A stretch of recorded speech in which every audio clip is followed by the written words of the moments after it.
Good morning and welcome to the Pelz Ranch here in Austin, Texas. I'm taking in these breathtaking views of Dave Pelz's backyard where we have green replicas of St. Andrews, Augusta National, and Pebble Beach. How good is this? It really doesn't get any better. Now, not only we've got that, we've got Dave Pelz, of course. Of course. The short game guru. The Dave Pelz. And we've got this.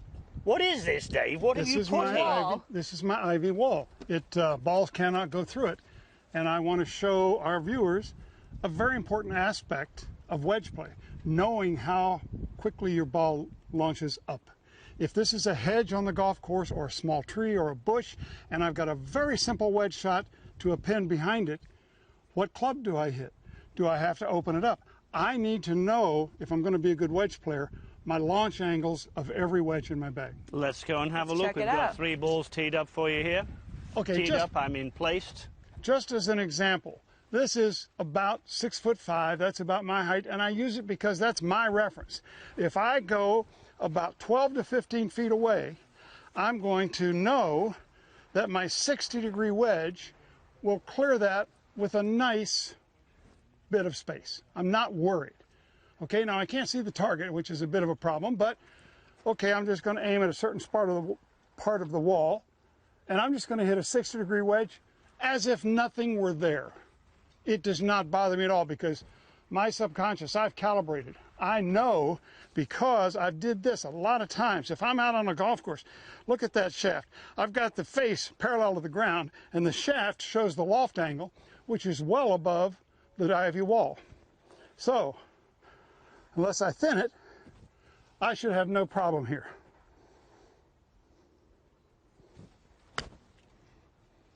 And you didn't. Good looking shot there. Dave, okay. Let me just repeat something there. So the height of the object is about 6'5", about your height.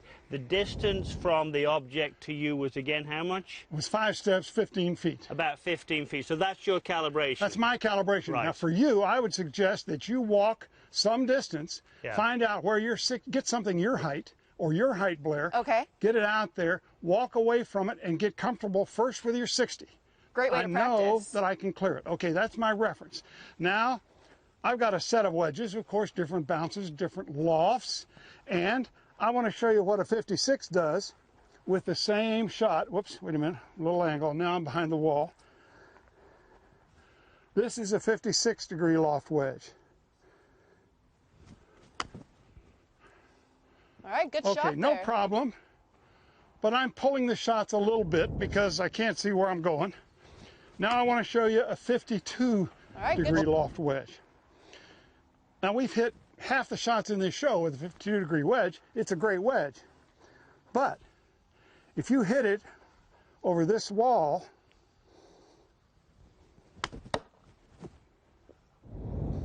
it turns a possible up and down birdie on a par 5, save my par, into a triple bogey. Because that ball, when it hits the whatever is in front of you, you don't know where it's going to go. Right. That almost went in the creek, and I would have to be standing in the creek now. I might make a triple. I made the same wedge swing for 3 clubs. You've got to know your loft angles if you're going to be a good wedge player. Dave, as we come back in towards you, if I can just ask you one question. You've calibrated that. You have your calibration, Blair would have hers, I would have mine. If you were under the gun, would you build in a little bit of safety in getting over said object? 1 club safety. If I was good enough out, you never know what you're going to face. You have to deal with what the course gives you. If I put the face parallel to the ground and this pointed right there, I would say, no way am I hitting this club. I'd hit the next 5-degree higher loft and give myself a foot and a half safety. Give yourself a little safety zone there, Look, right, Dave? There's no reason not to. Why not? Why not? All right, Dave, thank you so much for having us here out at your ranch. We've loved it. We've been learning so much here. Wedge Week here at Golf Channel. Back to you. DP, always a pleasure. My friend. Bye.